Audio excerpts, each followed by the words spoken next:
Bonjour et bienvenue dans Avez-vous choisi, le podcast du vendredi qui vous invite à tout choisir dans votre vie.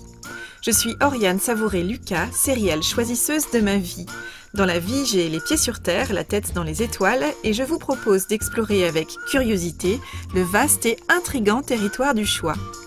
Je suis coach et j'accompagne les personnes engagées mais essoufflées par un quotidien survolté à tout choisir pour se créer une vie sur mesure, à la fois épanouissante et impactante.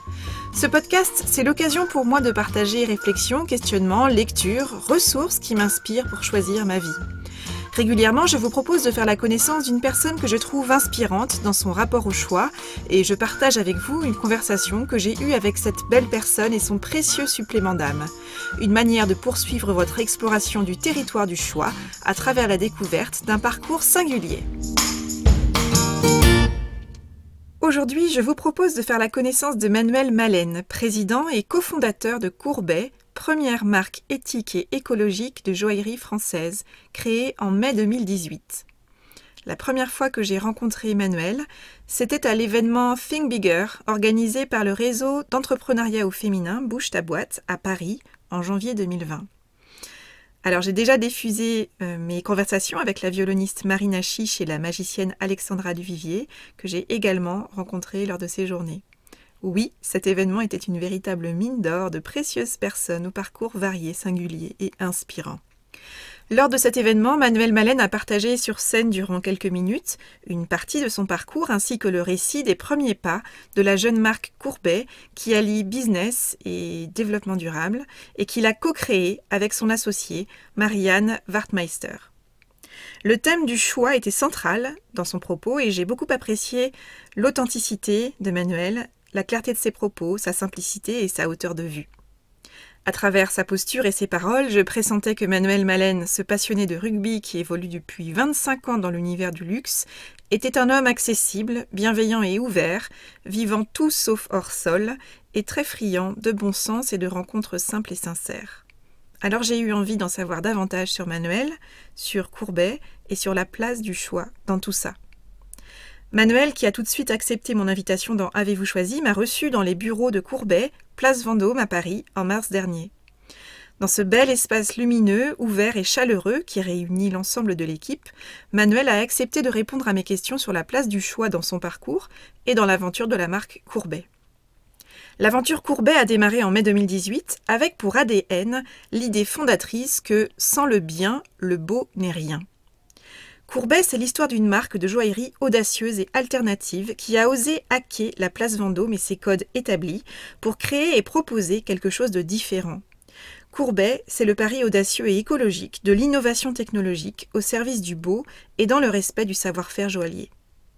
Courbet, c'est le choix de l'or recyclé et du diamant de culture, cette alternative écologique aux diamants extraits des mines et aux caractéristiques identiques. Courbet, c'est cette phrase efficace et parlante qui encapsule toute l'idée de départ et l'attention quotidienne déployée par l'équipe Courbet depuis le lancement de la marque, devenir le Tesla de la joaillerie. Au cours de notre conversation, Manuel et moi avons parlé, entre autres, de heureux hasards, de rencontres et de choix, de sport d'équipe, de partenariat et d'association, de graines et de germination, de beau, de bien et de bon, de tradition, d'innovation, d'inspiration et de disruption, de circuits courts et de contre-pieds, de noms de marque, d'engagement et d'inclusion, de joaillerie de valeur, de célébration et de fondation, de bon sens, de curiosité, d'ouverture, d'échange et de partage, de projet, d'évolution et de cap à franchir, de confrontation, de partage, de liberté et de créativité, de carbone, de diamant brut et de taille, ou encore de Tesla, de Gustave Courbet, de Churchill, de poker et de part de gâteau. Je vous souhaite une bonne écoute.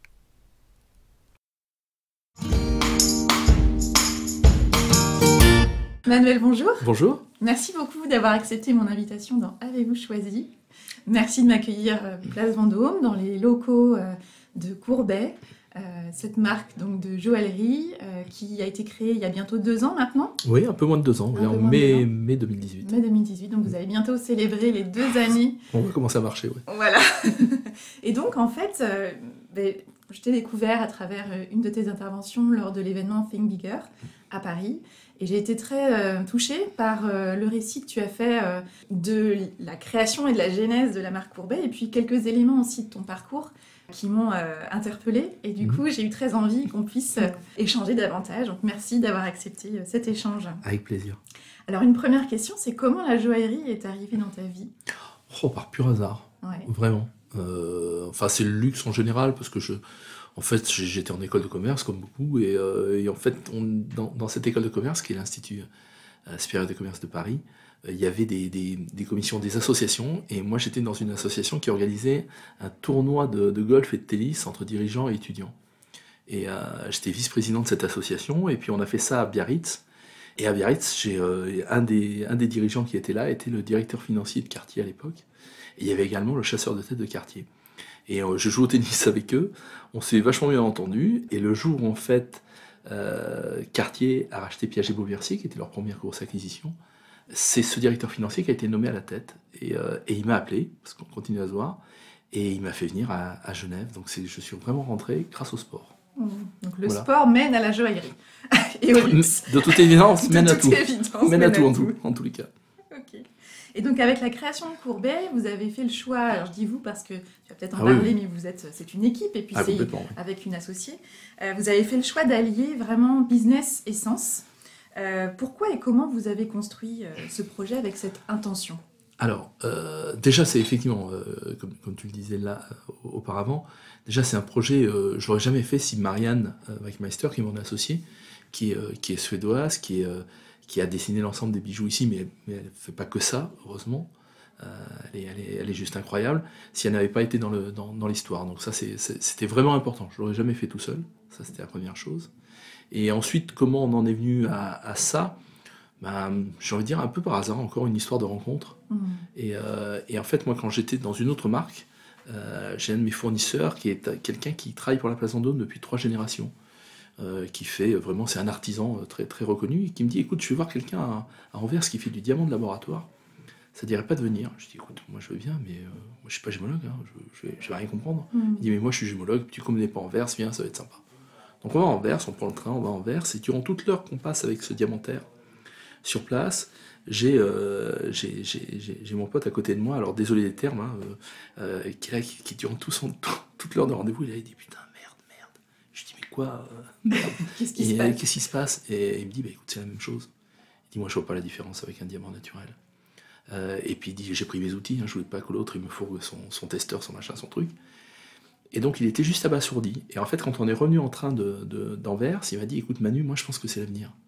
Et je me suis dit, tiens, qu'un type comme ça, qui depuis 3 générations travaille pour la Place Vendôme, et ce type de réaction, c'est peut-être pas anodin, gardons-le dans un coin de la tête. Donc voilà comment la première graine, en tous les cas, a été plantée. Et combien de temps il a fallu entre cette graine plantée Entre cette graine-là, il a fallu 2 ans, puisque j'ai quitté la marque dans laquelle j'étais à l'époque. Et je l'ai quitté début 2017. En mai 2017, avec Marianne, on a écrit les premières lignes de ce projet, le premier PowerPoint à les montrer à des investisseurs. Et on a ouvert en mai 2018.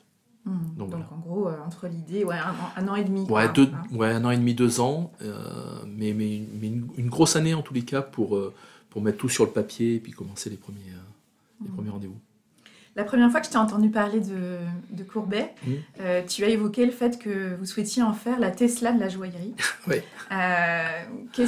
Pourquoi c'est important pour toi ? Non, alors c'était en fait ça c'était c'est pas un joke parce que on m'avait toujours dit essaye en une phrase de faire comprendre à tes futurs investisseurs ce que tu veux faire. L'intention. Et alors il y avait quand même un préambule à tout ça parce que je disais c'est très prétentieux ce que je vais vous dire là, donc je mettais un petit bémol en disant voilà on veut devenir le Tesla de la joaillerie. Et donc quand on veut devenir le Tesla de la joaillerie, Tesla a bousculé un petit peu, c'est un nouveau venu dans l'automobile, on pensait qu'il n'y aurait pas de nouveau venu. Ça, c'était la première chose. Il est arrivé avec un concept qui était hyper techno, avec une distribution qui est disruptive, puisqu'il fait des showrooms, il vend sur Internet. Et voilà, et nous, c'était la même chose, quelque part. Je ne dirais pas que c'est un copier-coller, mais en tous les cas, il y avait cette inspiration-là. Il y avait une envie à la fois d'allier beau Et innovation, en plus Beau, du innovation volet éthique. et bien, voilà. Voilà. Voilà, c'est vraiment, ouais, c'est le triangle sur lequel... Le trio gagnant. C'est le trio de la parfait marque. parce que, en fait, on s'est aperçu que on arrivait à faire le bien grâce à la techno. C'est la techno qui nous a permis d'aller chercher, alors on va peut-être en reparler, mais l'or recyclé d'un côté, qui a permis ces diamants de laboratoire de l'autre. C'est cette techno-là qui, quelque part, est au service du bien, et nous, on va être au service du beau, et essayer de mélanger tout ça. Donc effectivement, Courbet, c'est la première marque française de joaillerie éthique, bio. Alors, éthique, oui, alors, éthique, je sais pas, moi, on parle beaucoup d'écologie, parce que être éthique, j'ai envie de dire, si les gens sont bien payés, sont bien traités, s'il y a de la transparence, ça suffit, j'ai envie de dire, pour être éthique, et c'est très bien. L'écologie, c'est un autre sujet. Et quand on voit, moi, malheureusement, ma plus belle pub, si vous allez sur Internet, vous tapez mine de diamants et vous faites image. Oui. Et en fait, les plus gros trous faits par l'homme sur la Terre, c'est les mines de diamants. Donc les gens ne le savent pas, ou en tout cas, ce côté un peu obscur, on l'a délibérément un peu caché, et on ne veut pas s'en occuper. Malheureusement, la politique de l'autruche, quelque part. Ouais, ce qui est normal, hein, parce que, enfin, voilà, on n'avait pas forcément non plus accès à toutes ces connaissances-là. Ça, voilà. Là, maintenant, c'est plus difficile. Blood Diamonds, quoi. Voilà, exactement. Donc voilà, je veux dire, cette écologie, on la met vraiment au centre de tout. C'est-à-dire que, alors il y a ça, on va parler de l'or recyclé, donc qui vient des téléphones portables, des ordinateurs, des cartes graphiques. On sait qu'il y a plus d'or au-dessus de la Terre qu'en dessous de la Terre. On a déjà extrait plus qu'il n'en reste. Et comme c'est un matériel formidable, alors on peut le recycler à l'infini, donc allons-y.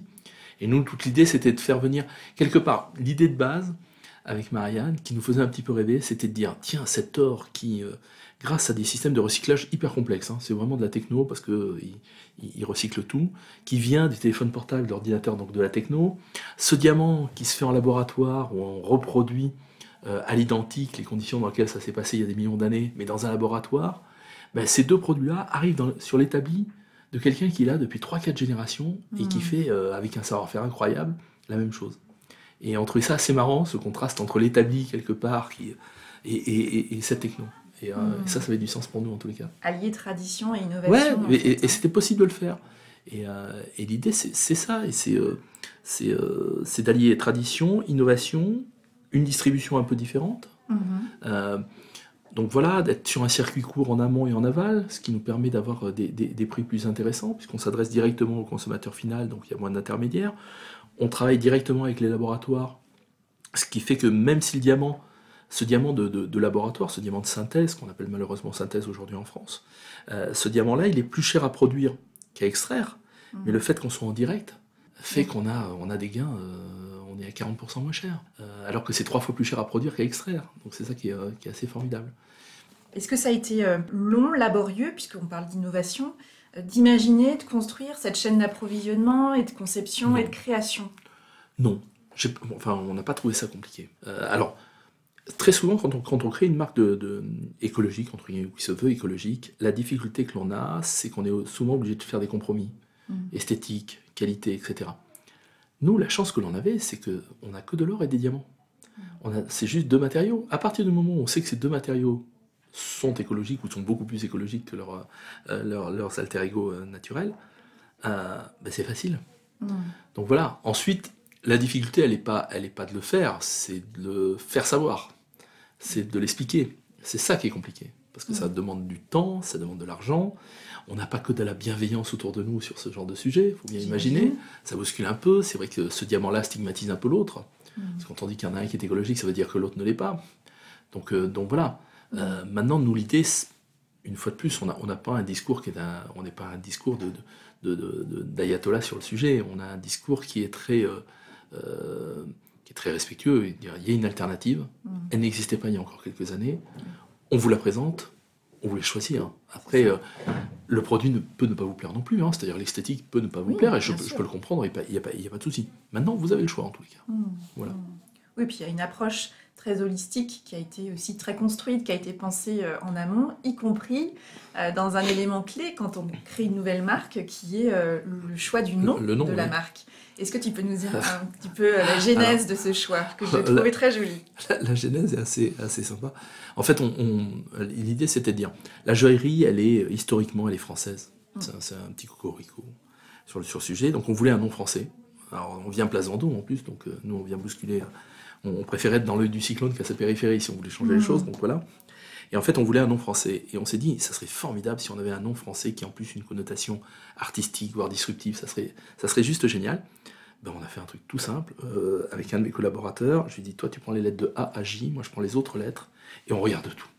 On va regarder les romanciers, les poètes, les architectes, les peintres, les sculpteurs, etc. Et un samedi, il m'appelle, il me dit, Courbet, regarde Courbet. Je dis, quoi Courbet? Il me dit, l'origine du monde. Il a fait l'origine du monde, Gustave Courbet, et cette origine du monde, elle était, en son temps disruptive, elle était cachée derrière un autre tableau, on ne pouvait pas la voir. Il fallait décrocher un tableau, regarder. Il dit, tu te rends compte, on peut toujours pas la mettre sur Facebook. Oui, c'est toujours, c'est toujours disruptif. Une œuvre d'art qui est toujours refusée, effectivement. Exactement. Pas donc encore disruptive. Il me dit, mais fouille, tu vas voir, c'est incroyable. Et donc je regarde, sur Wikipédia, et je regarde, et là je vois Gustave Courbet, globalement, c'était plutôt peintre de la femme et de la nature. Tu veux faire de la joaillerie écolo, pour l'instant, on reste dans la bonne lignée, on est bien, on coche les cases.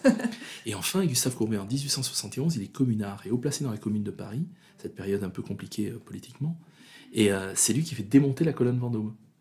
Et il a fait tomber la colonne Vendôme, et il fait tomber la colonne Vendôme pour une bonne raison. Il dit, je suis rue de la Paix, la première chose que je vois rue de la Paix, c'est une colonne à la gloire des guerres napoléoniennes.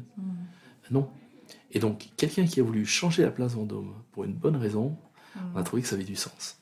Donc, pour la petite anecdote, ce samedi-là, je crois que c'est à 2h30 du matin, je suis sur le site de l'INPI avec ma carte bleue, en disant, faut que ça passe, et c'est passé. Donc voilà. Et ce qui est assez drôle ensuite, et c'est là où il y a un enchaînement qui est assez incroyable, c'est que Marianne, elle s'est emparée des deux premières lettres, le C et le O de Courbet, c'est deux courbes, parce que le C et un O, c'est des courbes, et co, ça veut dire être ensemble, ça veut dire aussi compagnie, ça veut dire aussi coopérative, collectif, enfin voilà, il y a plein de significations. Et donc elle s'est emparée de ce co pour le mettre, pas comme un monogramme qu'on va essayer d'imposer dans toutes les collections, mais plutôt comme de manière soit très figurative, soit très abstraite. Donc voilà. Mais une sorte de fil rouge et de leitmotiv. Exactement, qui va toujours être là. Et donc ça, c'est assez sympa. Et puis vous êtes même allé, tu parlais tout à l'heure d'écologie, pour moi ça évoque la notion d'écosystème, c'est-à-dire cette approche holistique que vous avez choisi aussi de rendre visible en termes d'engagement à travers notamment Let's Commit, qui est une autre déclinaison de ce du début de Courbet. Ouais. Est-ce que tu peux nous en dire un peu plus sur ce choix que vous avez fait de vous engager, notamment auprès d'associations? Alors en fait, quand j'étais dans différentes marques, j'ai toujours vu des opérations caritatives et j'ai trouvé ça plutôt sympa. Mais j'ai toujours été frustré parce qu'en général, une opération caritative, c'est un produit, un mois ou deux, une association. Donc voilà, et on reverse une partie des profits. Voilà. Ça et puis très souvent, c'est quand même pas le best-seller de la marque qu'on met en avant, il faut être très honnête. Et avec Marianne, on s'est dit, on va faire tout le contraire. On a réfléchi sur le sujet, on s'est dit, bon ok, on va construire toute une ligne de produits qui sera entièrement dédiée au caritatif, tout le temps, toute l'année. Et comme ça va être le premier prix chez nous, ça sera le best-seller. Et donc c'est là où il y aura le plus de ventes. Et en fait, ce qu'on a fait, c'est un cordon qui est en polyester recyclé, sur lequel il y a un C en or et un O en diamant, qui est un diamant donc, le cordon pour le poignet. Et il y a 12 couleurs de cordon. Et chaque couleur, c'est une association qu'on soutient. Et on reverse 15% du chiffre d'affaires généré. Et on fait ça toute l'année, tout le temps. Et dans les 12 associations, il y a 6 associations pour l'homme et 6 associations pour la nature. Donc ça va être de contre l'excision à la reforestation, on sauve les abeilles, village d'enfants, le cancer du sein, Rescue Ocean, il y a Sea Shepherd, enfin voilà, on a pas mal d'assauts. Et comment vous avez identifié ces associations? Vous aviez envie d'être assez exhaustif? Ouais, assez large. L'idée, c'était, une fois aussi, c'était de dire, on va pas faire une fondation Courbet qui ensuite va reverser. On veut reverser direct aux associations. Donc c'est les associations d'abord. Et c'était le truc. Et en fait, c'était plus un sondage vis-à-vis des gens ici aussi, par rapport à leur sensibilité, et de trouver des choses qui leur, pour certains, avaient plus de sens que d'autres. Et concrètement, comment est-ce que vous avez procédé? Tu évoques l'équipe. D'ailleurs, c'est une équipe de combien de personnes aujourd'hui? Là, aujourd'hui, on est 17, puisqu'on a ouvert une boutique au printemps Haussmann depuis mai 2019. Et puis ça va continuer à grandir, donc ça, c'est formidable. Mais ça s'est fait... Après, c'est des connaissances. Il y a beaucoup de gens qui passent par ici. On fait beaucoup de soirées, de présentations. Et là, on découvre des gens qui qui font partie ou qui ont créé des associations et on se dit c'est formidable, il faut qu'on les aide et on y va. Voilà, tout simplement. Ouais, donc c'est là, tu parlais de l'importance de la rencontre tout à l'heure dans ton parcours. Clairement. C'est quelque chose qui est moteur pour toi, pour t'engager aussi vers des nouveaux choix. Tout le temps. C'est le point de départ, c'est le critère en fait. Il faut que ça vibre quelque part. Oui. Et c'est comme, j'ai envie de dire, c'est comme les égéries, les ambassadeurs, les gens, etc. Il faut qu'on les rencontre, il faut qu'on parle avec eux, il faut qu'on voit comment ils évoluent. On ne peut pas juste sur un papier. Donc oui, la rencontre est importante, ce contact, qui viennent, qui voient que notre engagement n'est pas juste un engagement de façade. Oui. C'est enraciné, quoi, qu'il y a quelque chose de... D'ailleurs, c'est joaillerie de valeur. Oui, avec un S. Avec un S. Donc voilà, mais à partir de là, c'est aussi marrant, c'est-à-dire qu'on s'amuse beaucoup. Hein, faut pas, c'est léger. Une fois de plus, on est... oui, parce que la joaillerie, c'est quand même, en général, quand les gens s'achètent de la joaillerie, c'est pour célébrer un beau moment, un joli moment, une belle période de leur vie, que ce soit le mariage, les fiançailles, que ce soit la naissance, que ce soit un nouveau job, que ce soit une nouvelle vie, que ce soit... Peu importe. Un moment de célébration et de fondation. Exactement. Donc, c'est joyeux, c'est festif. Voilà, on n'est pas en train d'opérer avec au vert, donc on ne va pas se prendre au sérieux. On va faire les choses sérieusement, ça, il n'y a pas de souci. On va les faire vraiment dans les règles de l'art. On va utiliser les plus beaux diamants qui existent sur la planète et de laboratoire. Et c'est souvent mieux que la place Vendôme, entre guillemets. Mais voilà, on va pas non plus se prendre au sérieux, attention. Oui, il faut que ça reste joyeux, léger. Léger, convivial. On n'est pas... Très souvent, moi, c'est ce que je reprochais un petit peu aussi dans différentes marques et différents... c'est-à-dire qu'on avait l'impression, excusez-moi de vous déranger, quand on rentrait dans une boutique. Et moi, j'ai juste envie d'accueillir les gens, quoi. Ouais. Oui, j'entends beaucoup ça dans la démarche de Courbet, c'est cette envie d'inclusion, finalement, que ce soit à travers les engagements que vous avez avec les associations, mais cette approche très inclusive aussi en termes de chaîne d'approvisionnement, c'est-à-dire on ne s'arrête pas à la façade de qu'est-ce qu'on vend et c'est beau, c'est plutôt comment est-ce qu'on remonte jusqu'à l'origine finalement des différents composants qui vont contribuer à la création d'un bijou. Donc il y a eu cette approche très holistique en fait. Et nous on a poussé le truc, c'est-à-dire qu'aujourd'hui un des reproches qui peut être fait sur ce diamant de synthèse, de laboratoire, c'est qu'il faut beaucoup d'énergie pour le créer. Alors c'est vrai qu'il faut beaucoup d'énergie parce que les forces qui sont en présence sont... La haute pression, la haute température sont assez incroyables. C'est pour ça que nous, on va les chercher aux endroits qui sont les moins... où l'énergie est la plus propre possible. Donc on travaille beaucoup avec la Russie, on travaille beaucoup avec les États-Unis. En Russie, parce qu'ils sont adossés à une centrale hydraulique. Aux États-Unis, parce que c'est fait avec du solaire. Maintenant, nous, la prochaine étape, c'est de se dire... moi, j'aimerais bien avoir un diamant français.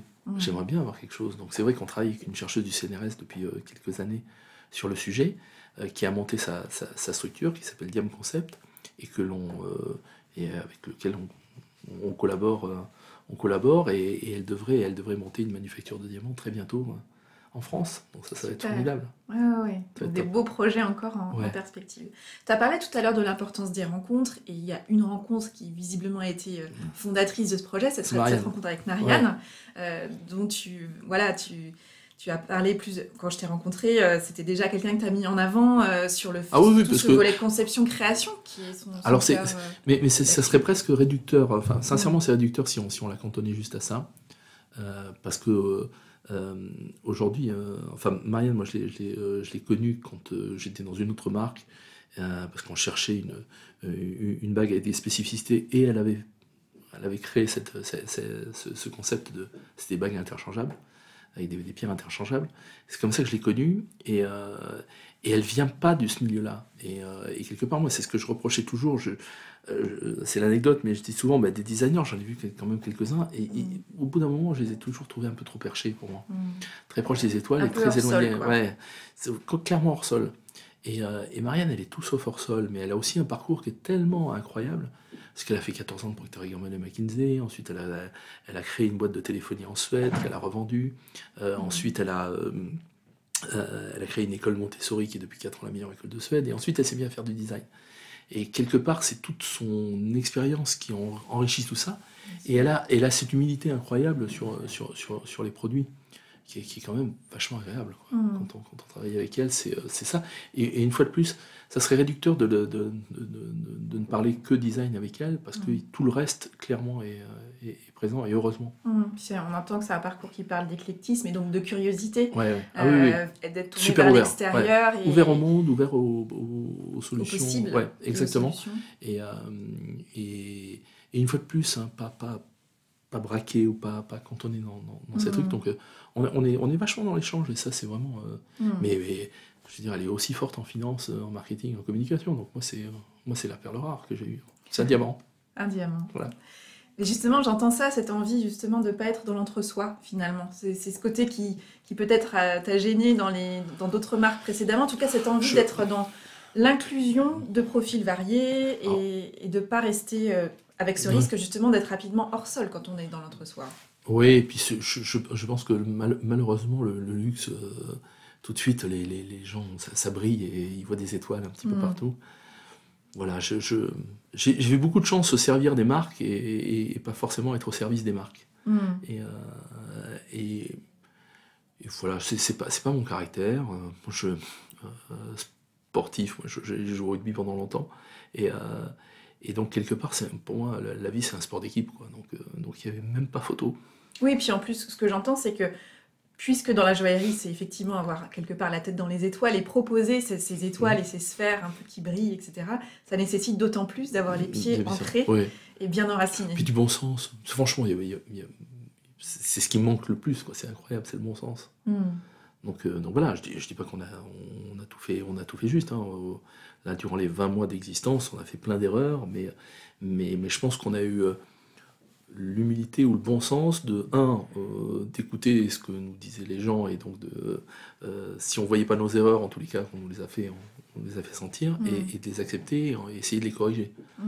Maintenant, je suis sûr qu'on va en commettre d'autres, et qu'il y en a encore déjà. Il y en a d'autres qui sont déjà dans le pipe, il n'y a pas de souci par rapport à ça. Et justement, comment est-ce que vous procédez, puisque vous travaillez en équipe, il y a ce binôme de fondateurs et puis il y a toute l'équipe de 17 personnes aujourd'hui. Est-ce que vous avez identifié un processus de choix, un processus de décision, dès qu'il y a des décisions importantes à prendre, des étapes en fait à franchir? On a, j'ai envie de dire, un noyau dur qui était là depuis le début. Qui sont aussi des gens qui sont actionnaires de la société. Hein. Il n'y a pas que des... donc dans les gens qui travaillent, on a tout de suite ouvert le capital. Donc ça, c'était important aussi pour nous. Et donc on s'appuie beaucoup là-dessus pour tester des solutions, et puis pour justement en créer d'autres. Donc voilà. Après, c'est important de partager cette vision-là avec l'ensemble de l'équipe. Alors nous, on est c'est facile aujourd'hui parce qu'on est dans un open space. Tout le monde entend tout, quoi, quelque part. Donc je pense que ce sera plus dur si on grandit, et c'est là où le challenge va être important, c'est de continuer à être dans cette dynamique-là, cette agilité. de partage, d'échange, de vision partagée, d'emmener tout le monde. Voilà. Ensuite, il y aura forcément, aujourd'hui, on est sur un organigramme qui est assez plat, dans le sens, pas un encéphalogramme, un organigramme qui est assez plat, puisque voilà, tout le monde est... oui, ça reste et au courant de tout, voilà, c'est facile. Ça sera plus le cas dans quelques temps, c'est évident. Parce que c'est comme ça que les sociétés se créent. C'est là où le challenge va être intéressant. Oui, il y a des caps à franchir et donc des réorganisations à envisager. Des réorganisations. Et trouver des gens qui dirigent leur bureau, leur service, etc. et qui aient toujours cette capacité d'échange, de partage, etc. Parce que je pense que c'est... Voilà. Et comment tu parviens, du coup, en tant que président, en tant que cofondateur, à être à la fois dans le quotidien et donc dans cette démarche en plus dans une logique de croissance, de développement d'activité sur une marque qui est encore jeune, etc., à être à la fois donc dans cette dynamique de quotidien, de day-to-day, et de conserver une capacité de recul pour identifier justement ces temps où il va falloir changer de cadence, de rythme et adapter l'organisation. Je pense que là, c'est plus l'expérience. Je pense que c'est plus l'expérience qui parle, qui dit, bon, j'ai déjà vécu ça, j'ai déjà connu ça, notamment quand je suis arrivé chez Piaget. C'était tout petit quand je suis arrivé chez Piaget en 90, et ça grossit au fur et à mesure. Donc j'ai vu les écueils, les choses comme ça. Donc je pense que là, c'est vraiment l'expérience qui parle, plus qu'une comment dire, quelque chose qui s'impose à moi. Enfin voilà, je sais que ça va se passer comme ça. Donc tu as une expérience qui te sert de garde-fou d'une certaine manière, parce que tu as des indicateurs qui ont déjà été travaillés et affinés. Exactement. Et comment tu parviens à rester attentif à ça, en fait, au quotidien? Alors il y a un truc, parce que j'ai appris un truc. Moi, j'ai un mentor qui s'appelle Alain Dumic-Perrin, qui est celui qui a fondé Richemont, etc., qui est quelqu'un d'extraordinaire. Et un jour, il m'a dit, ton job de manager, c'est de faire que les gens aient envie de venir le matin. C'est tout.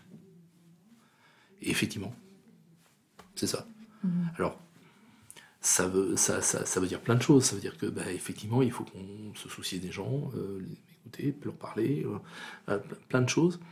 Mais quand c'est fait de manière naturelle, bon, on le sent, on le voit. C'est-à-dire que quand tu sens que quelqu'un n'est pas bien parce que son enfant est malade et qu'il n'a pas trouvé, etc., tu te dis, mais attends, tu restes à la maison, j'en ai à faire. Reste à la maison, c'est pas grave. T'as ton ordi, t'as ton truc, on s'en fout. Reviens quand tu seras bien. Mais il y a plein de cas de figure comme ça. Et en fait, c'est ça, c'est ces petits détails-là. Et c'est ces détails-là qui vont être difficiles à passer quand on va être dans le cap supérieur, c'est-à-dire que là, aujourd'hui, je le fais, Marianne le fait en direct. Après, on aura forcément des personnes qui seront en intermédiaire. Il faut que ces gens-là aient la même philosophie. Il faut qu'on reste là-dessus. Parce que c'est que comme ça qu'on fera grandir les gens et qu'ils resteront avec nous aussi. Parce qu'il y a ça sûr. Aussi. Et qu'on redonnera du rôle... moi, je crois beaucoup au rôle social de l'entreprise aussi. C'est un peu paternaliste. Non, je suis un peu vieille génération sur ce truc-là, mais voilà, c'est l'histoire d'homme. Et alors là, en fait, tu évoques aussi un point qui est dans la vie d'une entreprise très importante, c'est le recrutement, justement. En tant que manager et maintenant en tant que président et cofondateur de Courbet, qu'est-ce qui, au-delà du CV, au-delà de... Au-delà du CV, tout ça. Alors déjà, j'encourage la cooptation. Vraiment, je trouve que c'est assez important. Ça m'a toujours plutôt bien réussi. Donc voilà, j'ai eu des échecs, hein, c'est clair, mais globalement, ça s'est plutôt bien passé. Ensuite, sincèrement, c'est un feeling. Aujourd'hui, la plupart des jeunes et des gens qui viennent ici ont des formations qui... Bon, il y a effectivement des grades, il y a des... etc. Mais après, c'est l'envie. C'est l'envie. C'est comme dans la vie. Ouais. Le savoir-faire, ils l'ont tous d'une manière ou d'une autre, ou tout, ça s'apprendra. Je veux dire, le savoir-faire, on peut l'apprendre. Le savoir-être, c'est quand même un peu différent.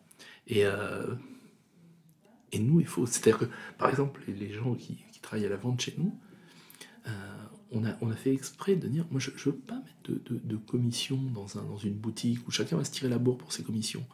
Je préfère qu'on paye un peu mieux, d'accord ? De dire que oui, il y a certes des primes, mais est-ce qu'ils vont être des primes qualitatives, c'est-à-dire sur la data qu'on va récupérer, qu'on va avoir, le stand, etc. Mais pas être dans cette course effrénée, je veux faire mieux que l'autre, le machin, etc. Et en fait, moi, ce que j'attends des gens, c'est qu'ils expliquent. Et si ça plaît, les gens achèteront. On n'est pas dans un domaine où il faut forcer la vente. Je veux pas des... Oui. Voilà, Tu veux pas des commerciaux qui mettent le pied dans la porte. Je veux pas des tueurs. Je veux pas des tueurs. Je veux des gens bienveillants comme... voilà. Donc ça, c'est un critère important. Ah ouais, c'est ce savoir-être. La posture de savoir-être et de bienveillance, a priori, que tu perçois chez l'autre. En fait. Ouais, complètement. Ouais. Parce que sinon, on va s'accrocher, donc ça va pas le faire. Tu parlais tout à l'heure d'erreurs, d'échecs qui ont pu... qui jalonnent toujours tout parcours. Toi, au cours de ton parcours de vie professionnelle, quel a été l'apprentissage que tu choisis de garder, en fait, en esprit Franchement, il y en a plein. Je trouvais que les premières années chez Piaget étaient incroyables. Parce que c'était une petite équipe. Moi, je faisais des choses parce que je passais dans le couloir, quoi, globalement. C'est pas parce que je savais faire. Donc, franchement, Donc, il fallait être souvent dans le couloir si on voulait faire des choses. Mais si on était souvent dans le couloir, c'est qu'on glandait un peu aussi. Donc il fallait trouver le juste milieu pour pas qu'on vous prenne trop pour ça. Non, mais c'était une ambiance qui était très familiale, qui était assez étonnante. Il y avait un mélange qui était assez incroyable. Et tout était possible.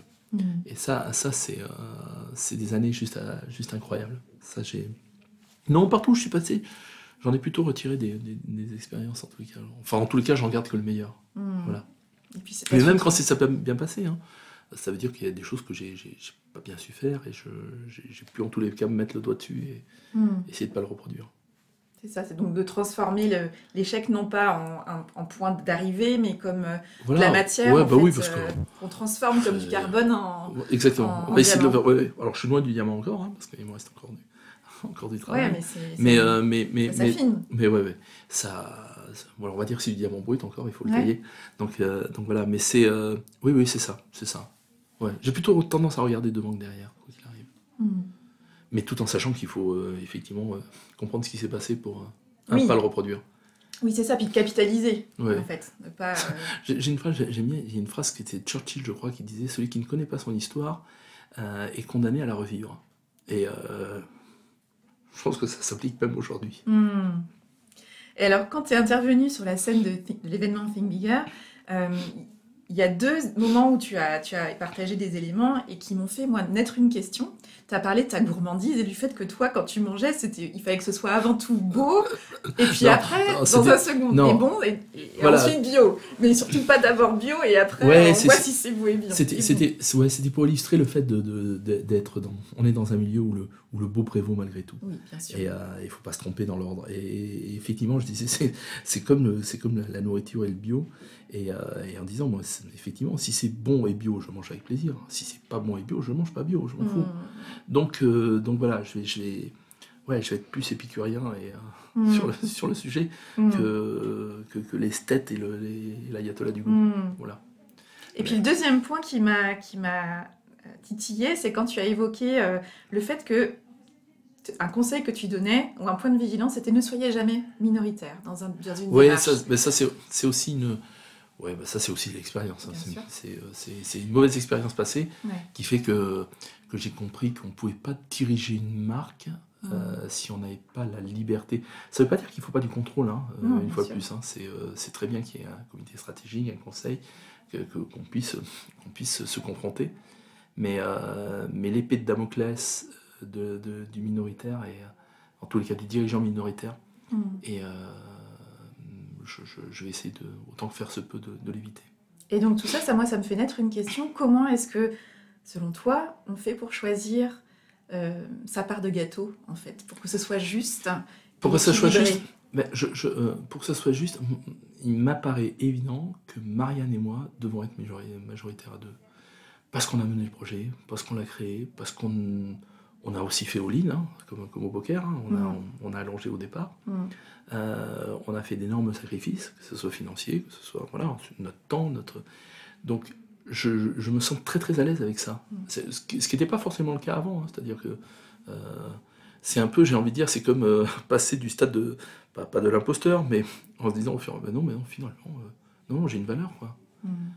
Finalement, j'ai des croyances qui sont pas idiotes, hein. Enfin, elles sont l'essence. Et quelque part, c'est être un peu plus sûr de soi, tout simplement, un peu plus sûr de ses choix aussi, et quelque part, je les revendique peut-être un peu plus que je ne les ai revendiqués dans le passé. Et on s'est dit, attendez, voilà, c'est fini maintenant. Vous nous suivez.